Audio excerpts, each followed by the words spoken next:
हरि ओम्। वक्रतुंड महाकाय सूर्यकोटि समप्रभा निर्विघ्नं कुरु मे देव सर्वकार्येषु सर्वदा।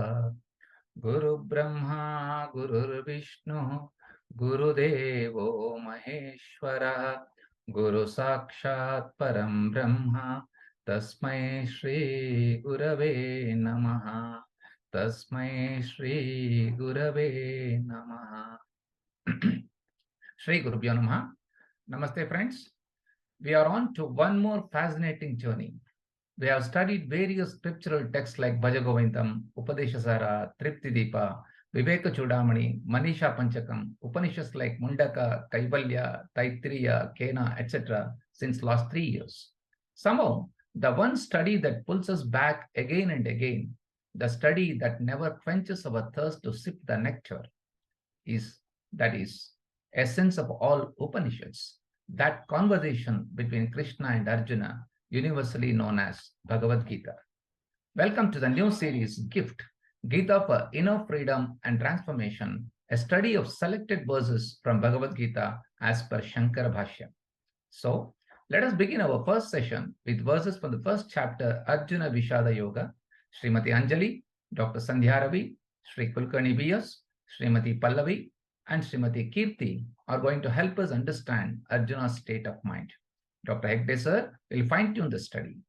Before Hegde sir give us the introduction to this new series and the day's class, since we are beginning the study of Bhagavad Gita again from the beginning, let us listen to the Dhyana Shloka of this great work of sage Veda Vyasa by Srimati Shamala Madam. Let us all pray Gita Mata to make our learning of Atma Vidya a smooth sailing. Shamala ma'am, please. Hari ओम्। ॐ पार्थाय प्रतिबोधिता भगवता नारायणेन स्वयं व्यासेन ग्रथितां पुराणमुनिना मध्ये महाभारतम् अद्वैतामृतवर्षिणी भगवती अष्टादशाध्यायिनी अम्ब त्वामनुसन्दधामि भगवद्गीते भवद्वेषिणी। नमोऽस्तु ते व्यासविशालबुद्धे पुल्लारविन्दायतपत्रनेत्र येन त्वया भारततैलपूर्णः प्रज्वालितो ज्ञानमयः प्रदीपः प्रपन्नपारिजाताय स्तोत्रवेत्रैकपाणये ज्ञानमुद्राय कृष्णाय गीतामृतदुहे नमः। सर्वोपनिषदो गावो दोग्धा गोपालनन्दनः पार्थो वत्सः सुधीर्भोक्ता दुग्धं गीतामृतं महत्। वसुदेवसुतं देवं कंसचाणूरमर्दनं देवकी परमानन्दं कृष्णं वन्दे जगद्गुरुम्। भीष्मद्रोणतटा जयद्रथजला गान्धारनीलोत्पला शल्यग्राहवती कृपेण वहनी कर्णेन वेलाकुला अश्वत्थामविकर्णघोरमकरा दुर्योधनावर्तिनी सोत्तीर्णा खलु पाण्डवैरणनदी कैवर्तकः केशवः पाराशर्यवचः सरोजममलम् गीतार्थगन्धोत्कटम् नानाख्यानककेसरं हरिकथा सम्बोधनाबोधितम् लोके सज्जन षट्पदैरहरः पेपीयमानं मुदा भूयाद् पंकजं कलिमल प्रध्वंसिनः श्रेयसे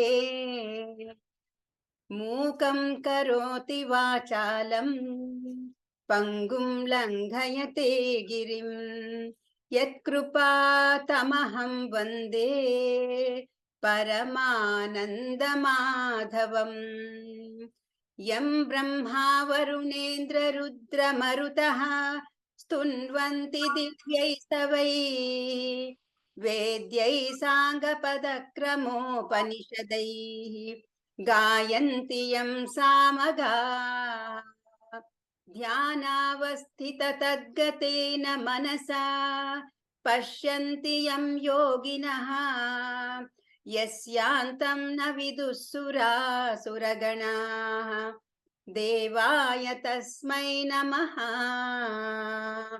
देवाय तस्मै नमः. Thank you, Shamala. Thank you, Venkatesh. Sadashiva-samarambham Shankaracharya-madhyamam Asmadacharya-paryantam Vande Guru-paramparam.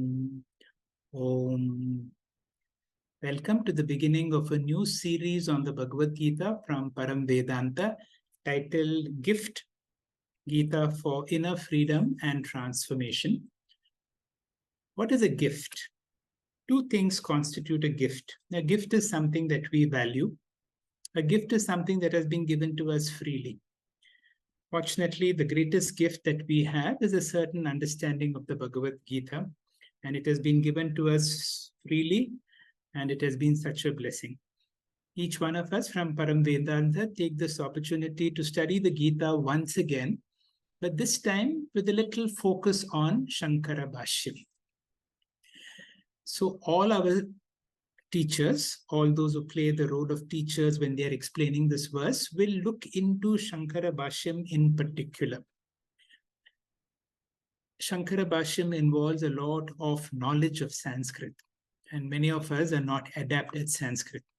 Swami Anubhavananda ji has said, for those who have a good knowledge of Sanskrit and who have an interest in Vedanta, the Shankara Bhashyams are perhaps the greatest of literary treats. So let us do a little look into what is this Shankara Bhashyam. Adi Shankara has given his Bhashyam for all the Prasthana Traya. That means he has given a Bhashyam for the Bhagavad Gita, for the Dashopanishads, and for the Brahma Sutra. Before he begins the actual Bhashyam, he gives an introduction. And among them, 3 introductions are considered as classics. The number one of them is called the Adhyasa Bhashyam, given at the beginning as an introduction to the Brahma Sutra. Very often quoted, and it is like a fundamental of Vedanta.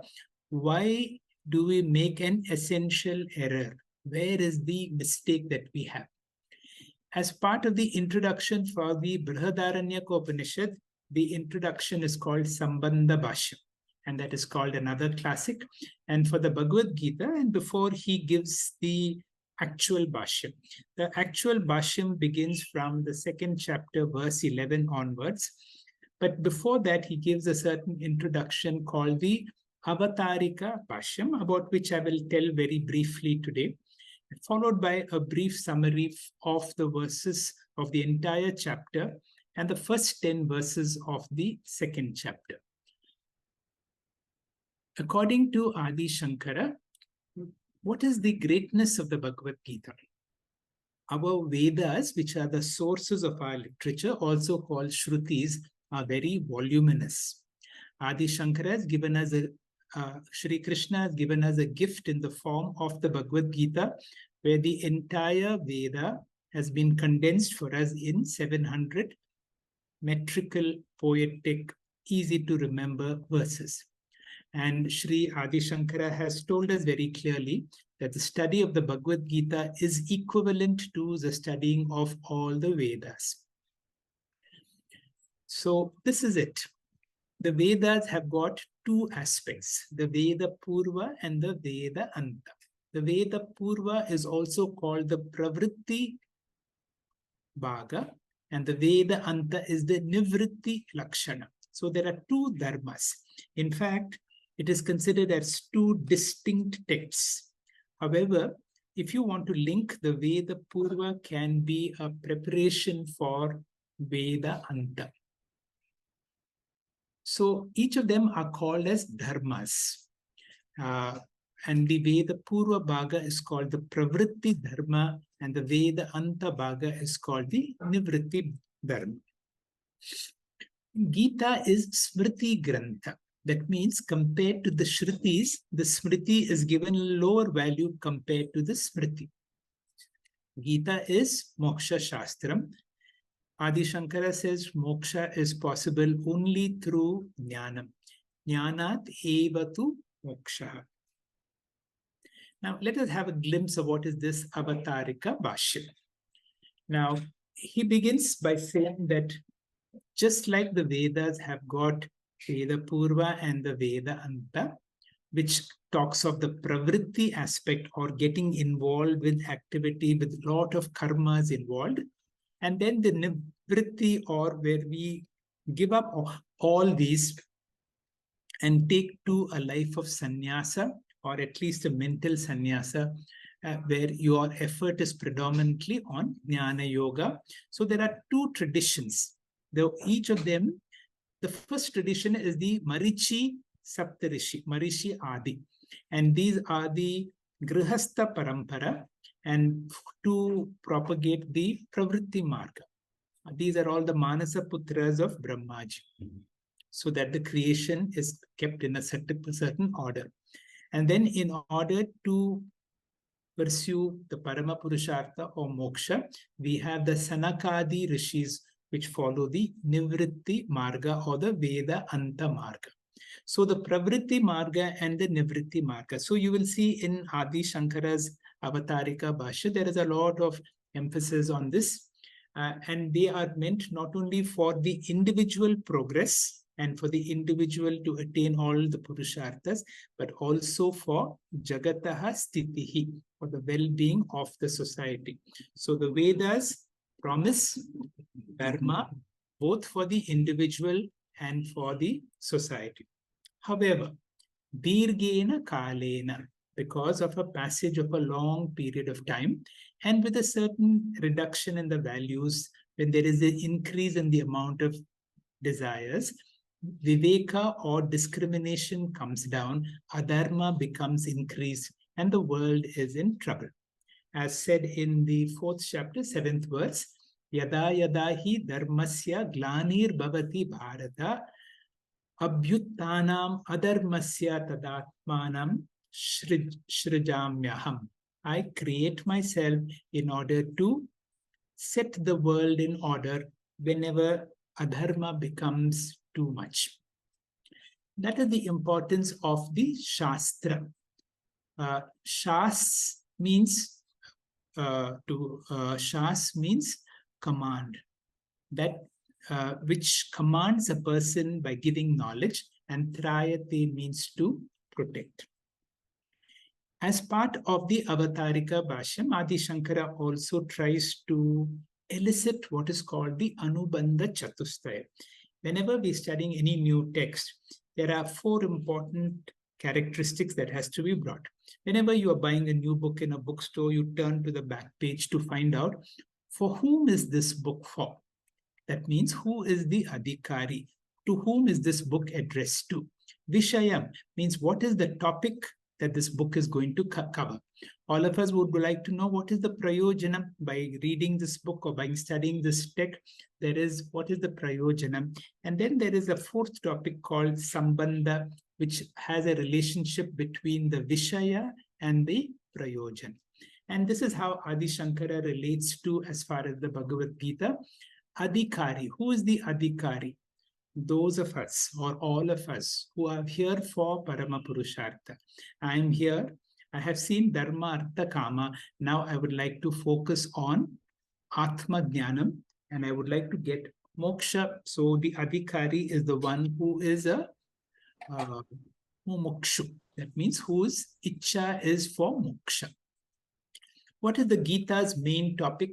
Adi Shankara declares again and again, it is a Moksha Shastra. What is the Prayojan? The word he uses, Param Nishreyasam. That means he gives you the highest benefit possible. He will elaborate as we will see in subsequent verse. And Sambandha, what is the relationship between the benefit and the knowledge that comes from the text? So that is the Sambandha. Now, how does knowledge produce the benefit? Now we are looking at the Sambandha. So the Prayojanam is Tasya Asya Gita Shastrasya Sankshepataha Prayojanam. The benefit of the Gita Shastram is Param Nishreyasam. What is Nishreyasam? The highest good or Ananda Praptihi. Purna Ananda Praptihi. That means through the study of the Bhagavad Gita, a person has to attain Tripti or Purnatvam.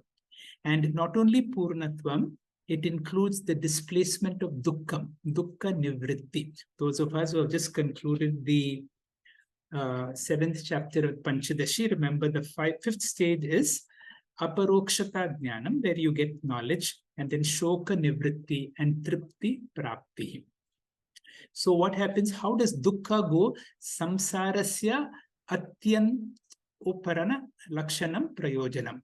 Now, Atyanta means total cessation. Uparama means bringing to an end. So you have to bring to an end of all forms of suffering. So the Bhagavad Gita will not only give you Ananda, Purna Ananda, but will bring an end to all the suffering. These are all now when you study the Bhagavad Gita, you study not only Adi Shankara's commentary, but a lot of sub-commentaries. So from the sub-commentaries and from Swamiji, we derive a few of these messages. One is what is called port. Port, Swamiji emphasizes, is more possessions, more obligations, more responsibility, and more transactions is a qualification of the ego. And that is why, as part of the spiritual progress, is that we have to reduce the ego. More port nourishes the ego. A well-nourished and a dominant ego is an obstacle to receive Mahavakya. When Ahankara is dominant, Mahavakya becomes weaker. So if you will see the Bhagavad Gita right from the beginning of the first chapter that we will see, now Arjuna's ego becomes activated when he knows that he has to fight against his own teacher and his own grandfather. When there is that ahankara and mamakara comes, when the ego comes, and towards the end, when you will see nashto mohaha, when there is a clarity of who I really am, and that is really working on the ego.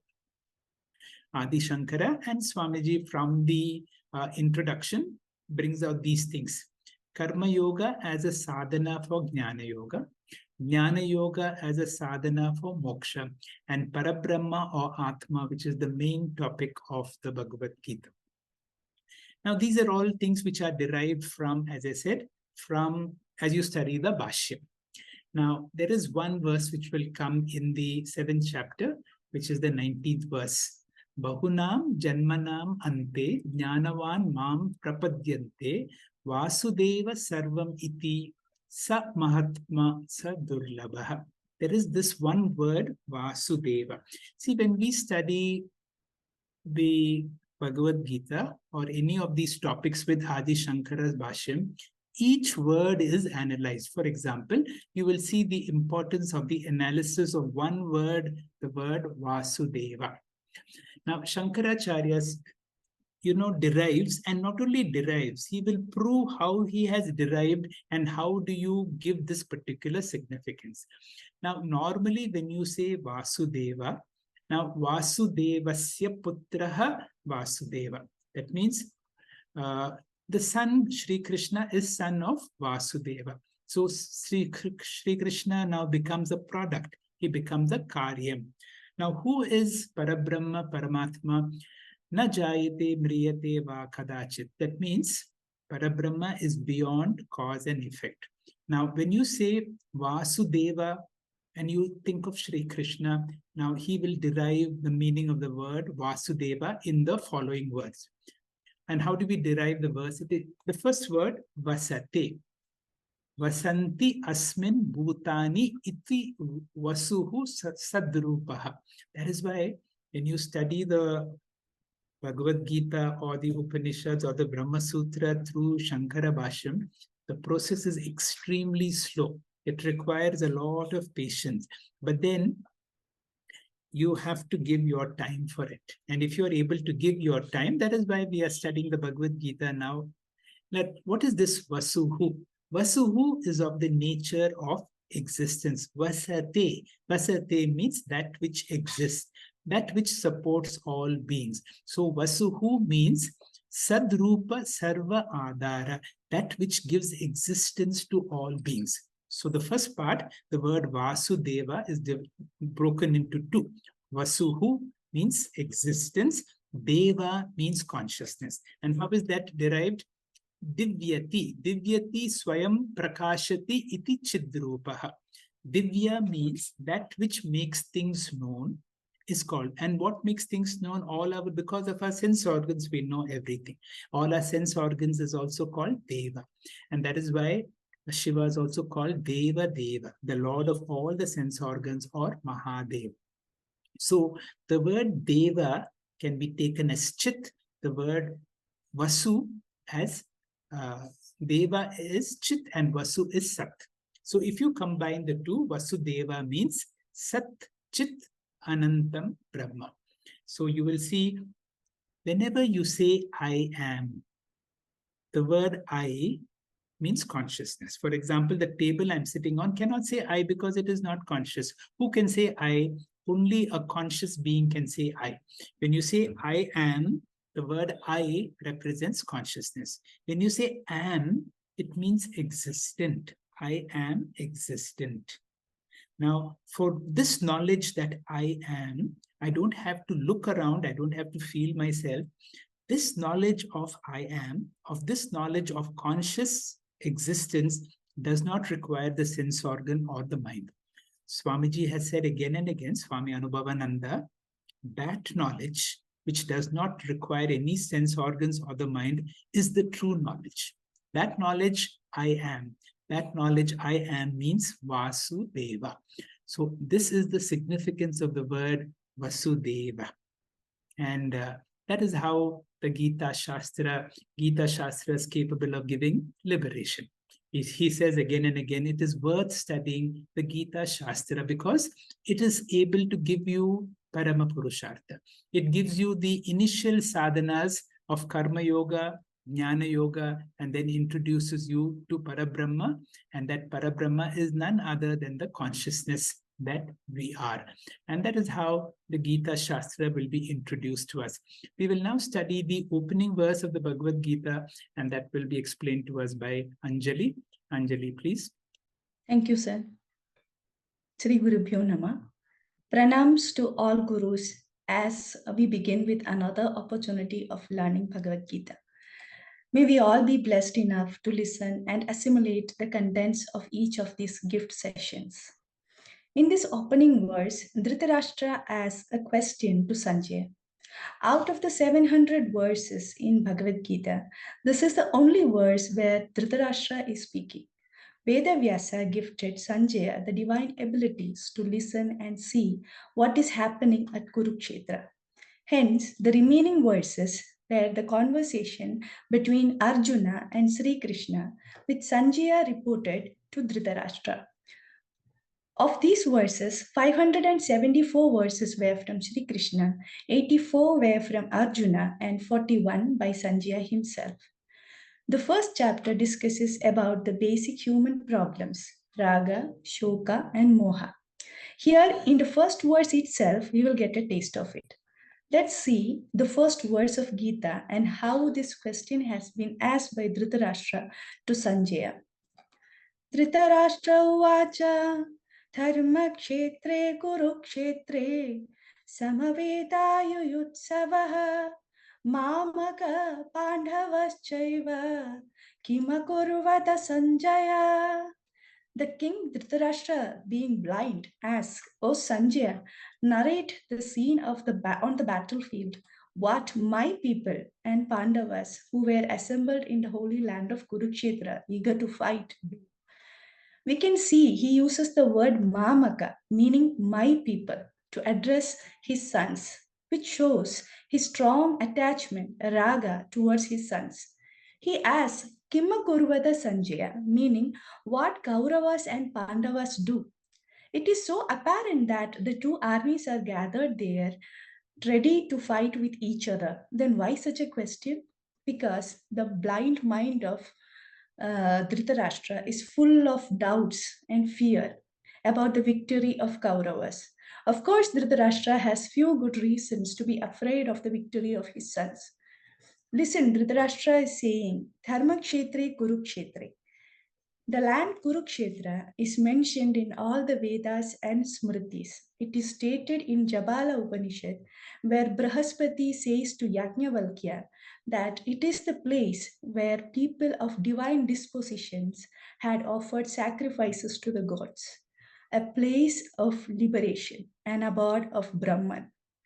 Just like how a field of grains produce new grains and how it nourishes which is already existing, Kurukshetra is able to act as the source of merit being coming into existence which never existed before and to nourish the merit that had already existed.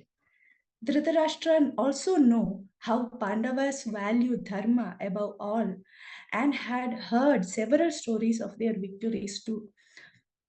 He was aware that Kurukshetra was chosen by Sri Krishna for a purpose, and Krishna himself is Arjuna's charioteer. In short, from this first verse itself, we can see how the blind king Dhritarashtra was not wise enough to overcome any of these problems. Like a common man, he was also entangled in the problems of samsara, raga, moha, and shoka. In the following verses, we will see in much detail Arjuna, a wise person, also going through similar problems, but with unconditional love, blessings, and teachings of Jagadodharana, Jagadguru Shri Krishna. Spiritually qualified Arjuna learns to come out of all his problems. With the blessings of Sri Krishna, let's understand the contents of Bhagavad Gita and let's invoke the qualified Arjuna in all of us. Hari Om. Thank you. Thank you very much, Anjali. That was a very nice and a clear presentation, a very good beginning. We will jump to verse 21. Dr. Sandhya Ravi, please. Hari Om, Shri Gurubhyo Namaha.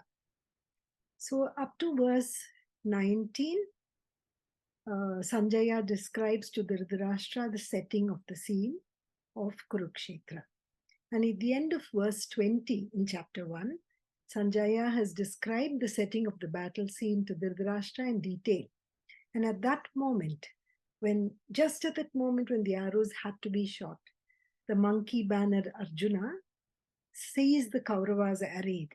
He raised his bow and spoke Idam Vakyam to Hrishikesha, the Lord of the senses, that is Krishna.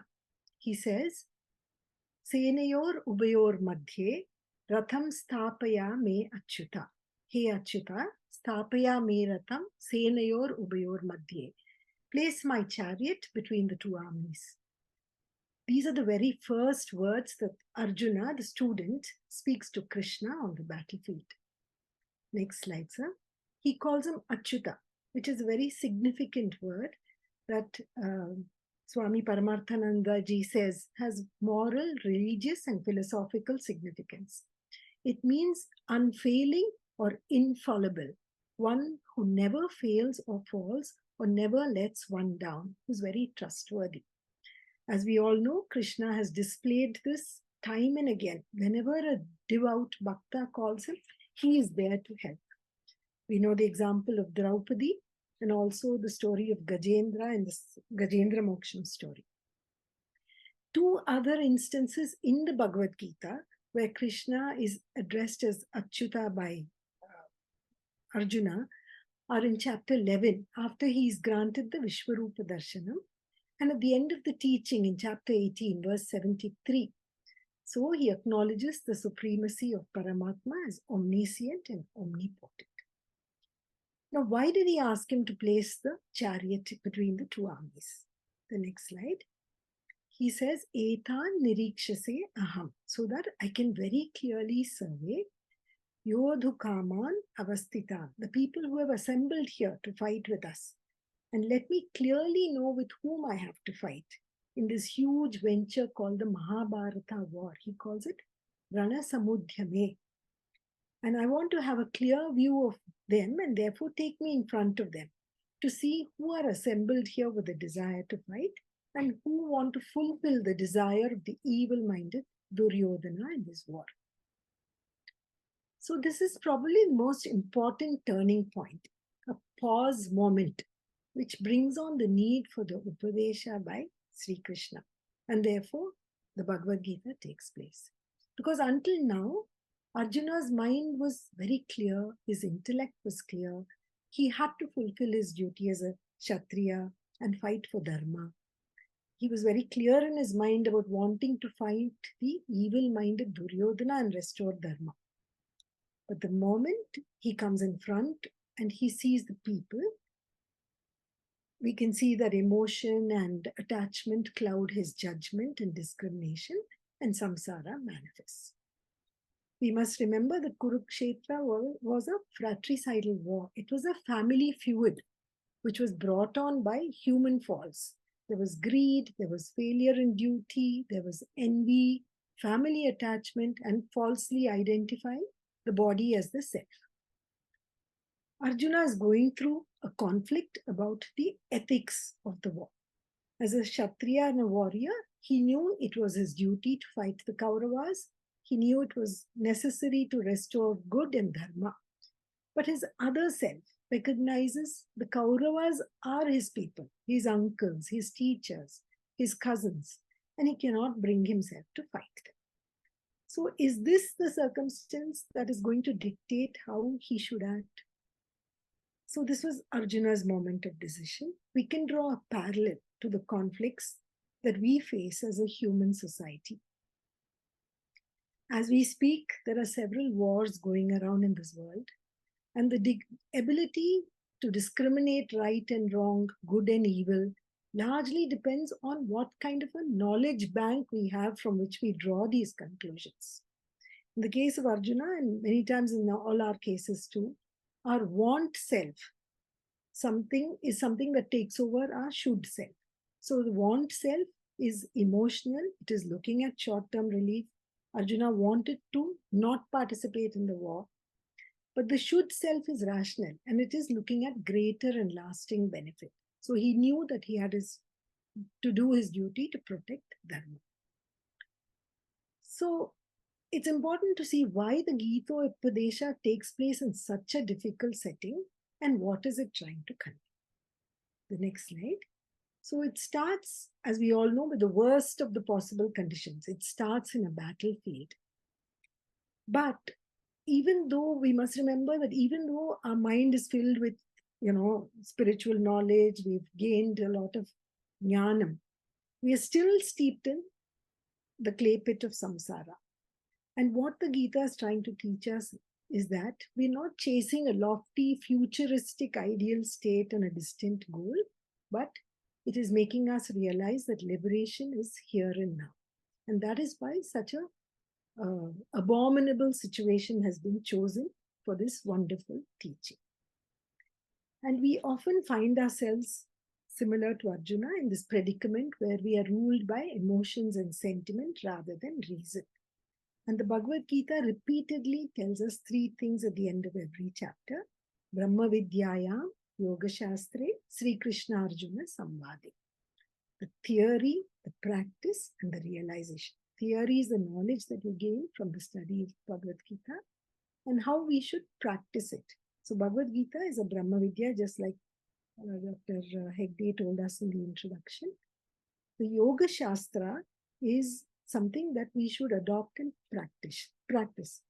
And it is a theoretical understanding of the nature of the self, the practice of yoga, and we need to tune our wavelengths for the constant communion or nidhi dhyasana, to be in constant remembrance of the Paramatman in all our daily activities.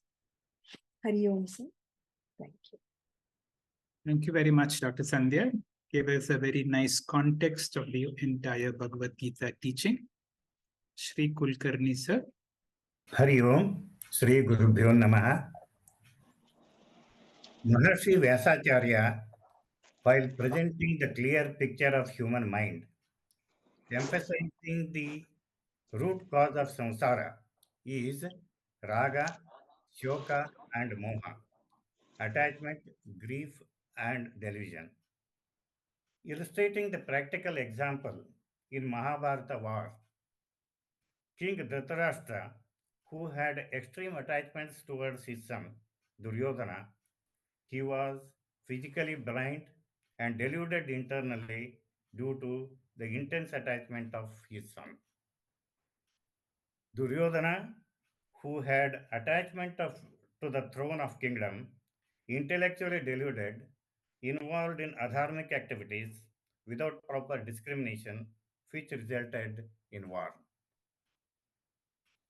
In the battlefield of Kurukshetra, Arjuna, the great warrior, a dynamic in action, had a great zeal and strength to face and fight the opponents.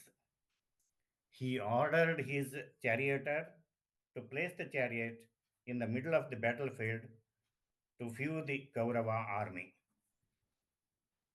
In obedience to the order of Arjuna, Lord Krishna intelligently placed the chariot in front of Bhishma and Drona. Next slide, sir. Next slide, sir. In this context, a Sanjaya, minister from Kaurava dynasty, blessed the Bhagavan Vyasa Maharshi, had a divine eye to view the entire activities of the war. His version goes like this: Bhagavad Gita, chapter 1, verse number 25. Bhishma Drona Pramukhatah Sarvesham cha Mahikshitaam Uvacha Partha Pasyaitam Samavetan Kuruniti. In front of Bhishma and Drona and all important rulers of earth, the Lord said, Partha, behold, Kauravas gathered together. Next slide, sir. Next slide, sir. On analysis of this verse, Bhagavan's intelligent divine purpose is recognized for placing the chariot in front of Bhishma and Drona. Bhishma is old, a senior, most extraordinary, talented warrior. He had high regard for both the parties. Drona is the chief of army and eminent teacher who trained all the warriors in archery, had a reverential attitude. It is the customary to respect elders and teachers at the commencement of such activities. Only the sentence uttered by Lord Krishna in the whole of chapter first, only this one is, O Partha, see all Kauravas who have come together. A name Partha is addressed to Arjuna by Bhagavan as a son of Kunti,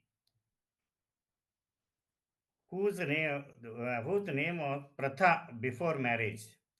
She is a close relative of Sri Krishna. And this name also indicates the intimacy of Krishna towards Arjuna. In the different context of Mahabharata, Krishna used this name even to Dharmaraja and Bhima and even to Karna also. So this another implied meaning can be done: a song of truth sung by immortal to the mortal Arjuna.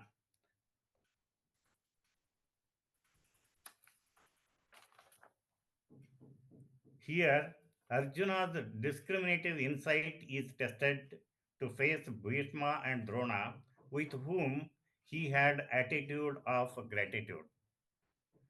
Problems and challenges. Next slide, sir.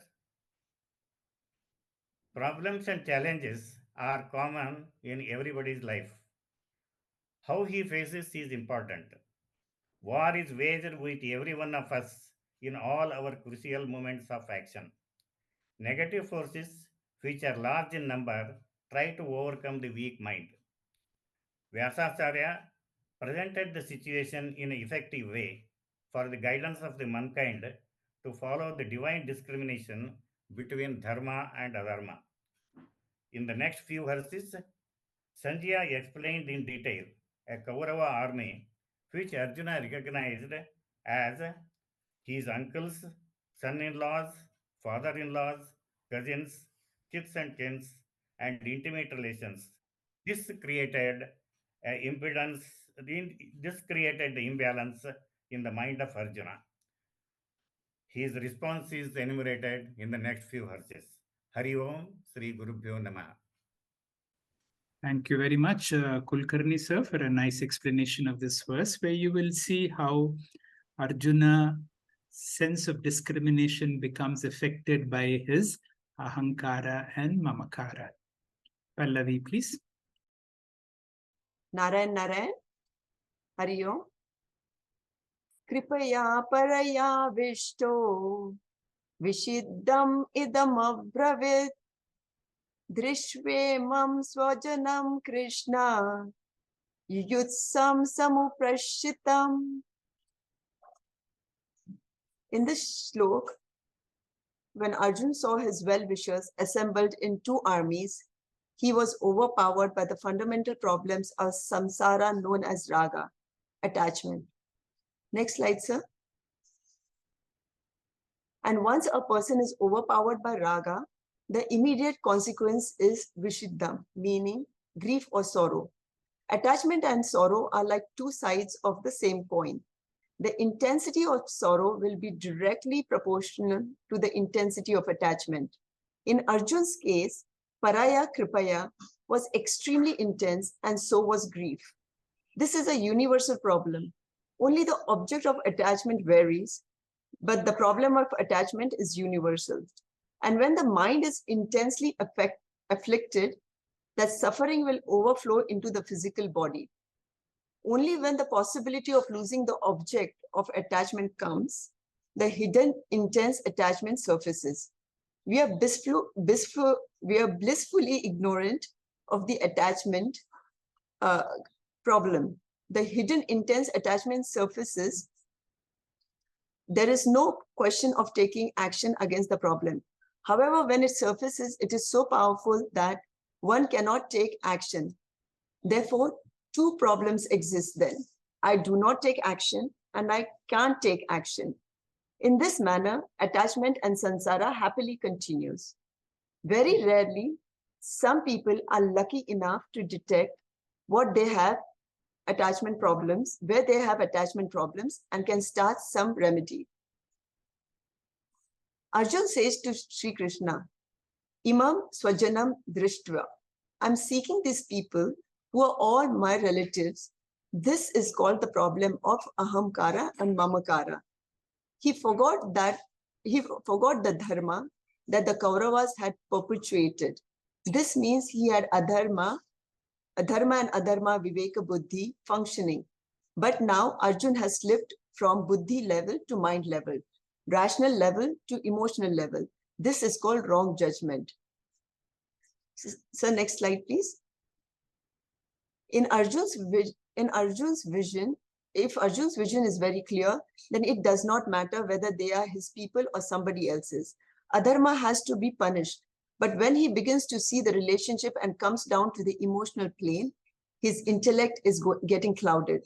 Therefore, here we find a transformation in Arjun.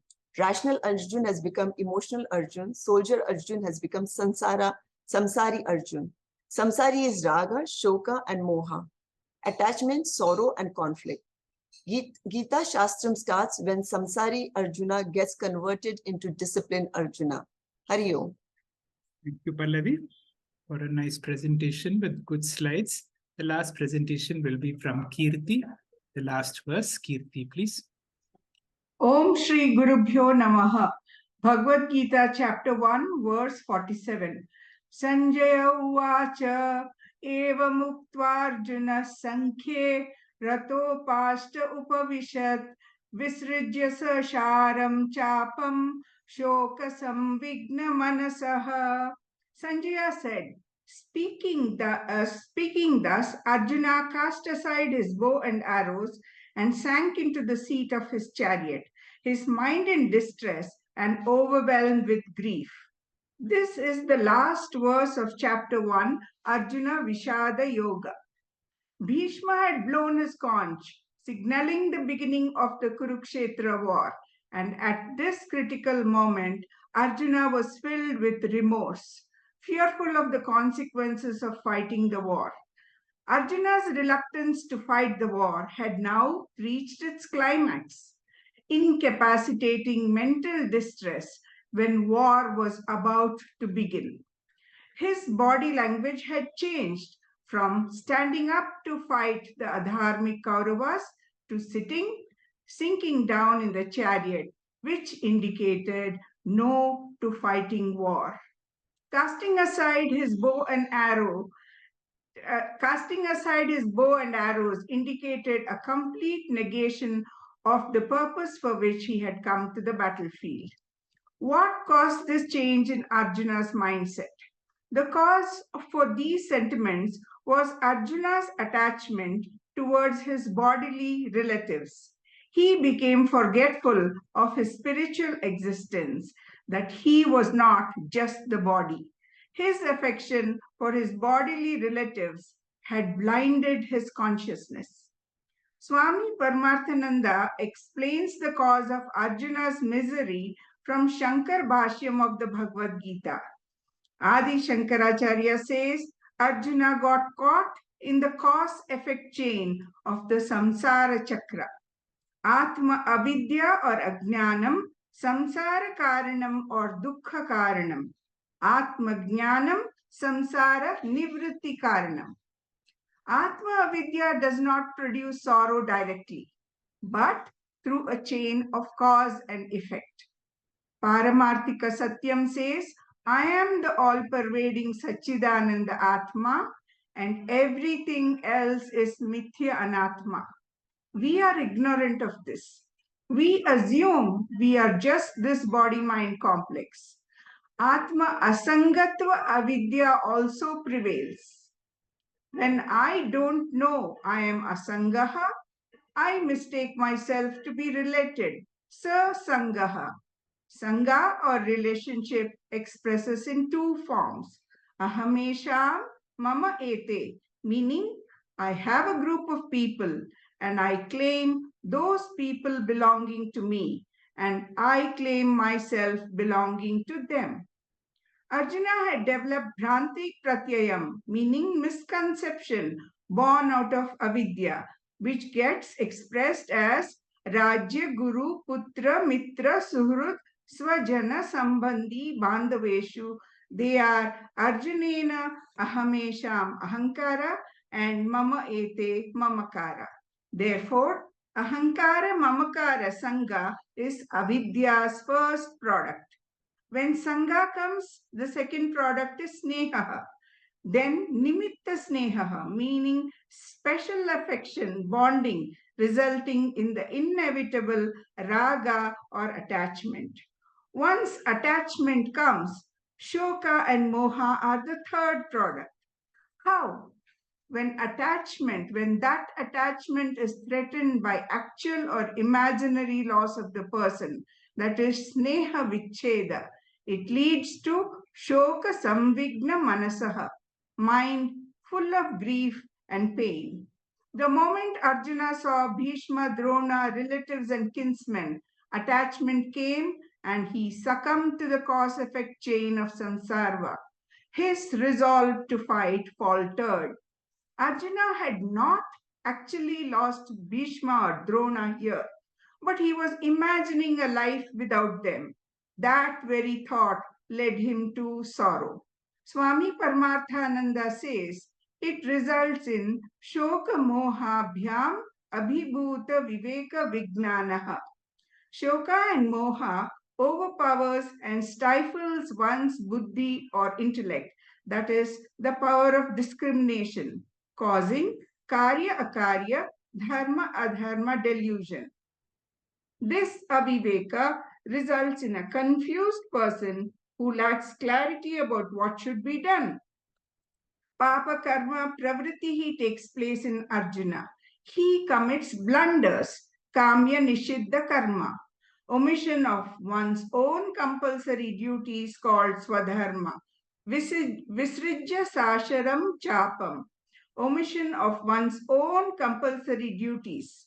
Courageous Arjuna behaves like a coward in the battlefield. The hidden message or lakshyartha for all of us is Shoka Mohadi Samsara Bija Bhuta Dosha. The primary seed is Atma Vidya, and Shoka and Moha are the secondary seeds, the pushers of the samsara wheel. This dosha is generated in Arjuna in the battlefield. This dosha is generated in every one of us.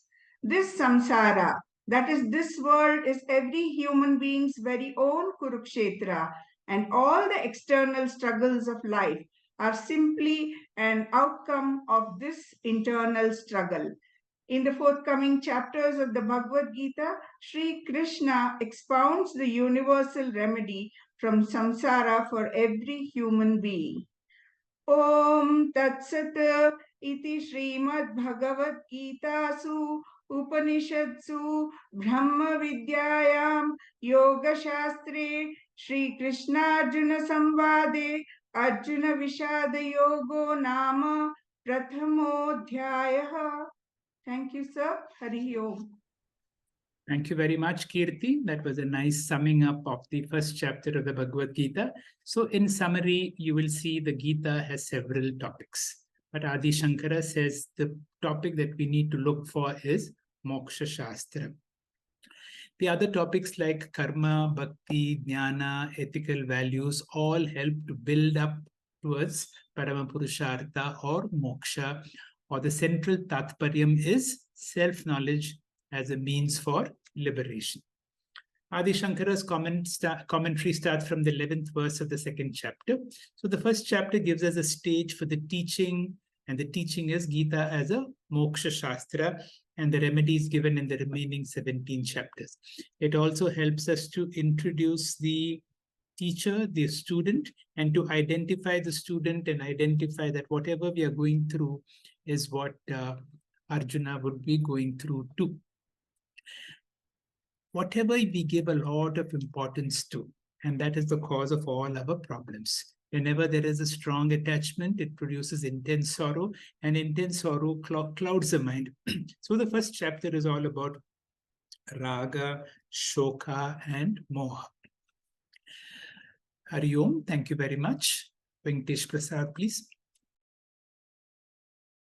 Thank you, Hegde sir, and all speakers of the day for a wonderful beginning. Thank you, Shamla ma'am, for a melodious divine chanting of Dhyana Shloka. Thank you, friends, for your enthusiastic cooperation. On Friday, 10th November, let us tune in for the beginning of a new series on Kathopanishad at 6:45 p.m. Thank you once again. Om Purnamada Purnamidam Purnat Purnamudachyate Purnasya Purnamadaya Purnameva Vashishyate. Om Shanti Shanti Shanti. Hari Om. Shri Guru Bhyo Namaha. Hari Om. Thank you.